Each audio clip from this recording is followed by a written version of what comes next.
Mátíù orí karùn-ún ẹsẹ̀ kejìdínláàádọ́ta. Nítorí náà kí ẹ̀yin kí ó pé bí bàbá yín tí ń bẹ ní ọ̀run ti pé. Mo gbàdúrà fún ẹ pé gbogbo ohun tó bá dáwọ́ lé wàá ṣe láṣepé lórúkọ Jésù. O ní ṣàṣetì o. Iṣẹ́ tó ń ṣe wàá ṣe láṣepé. Káwọn èèyàn bá rí iṣẹ́ ọwọ́ ẹ, wàá fi ògo fún bàbá ẹ tó ń bẹ ní ọ̀run. Iṣẹ́ ẹ máa yọ̀tà lórúkọ Jésù. Bàbá ẹ tó wà lọ́run ó pé gbogbo iṣẹ́ tí Ọlọ́run ń ṣe, bí òòrùn ṣe ń ràn, bí òṣùpá ṣe ń ràn, bí àwọn ìràwọ̀ ṣe ń jáde, láfẹ́ ṣe ń fẹ́, gbogbo ohun tí Ọlọ́run ṣe ló pé, kò sí àbàwọ́n kan níṣẹ́ Olúwa. Mo gbàdúrà fún ẹ lónìí pé ẹ̀mí àbàwọ́n kí iná Ọlọ́run kò ní jáde.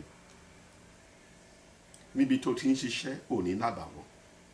Kó bá ṣiṣẹ́ kó tútù o.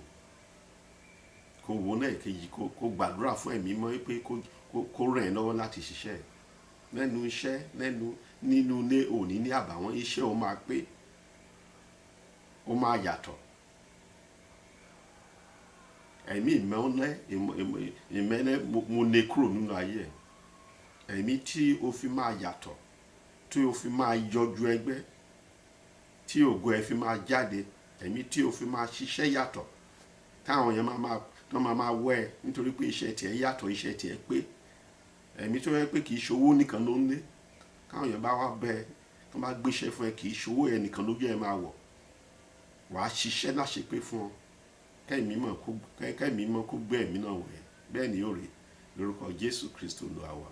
Àmín.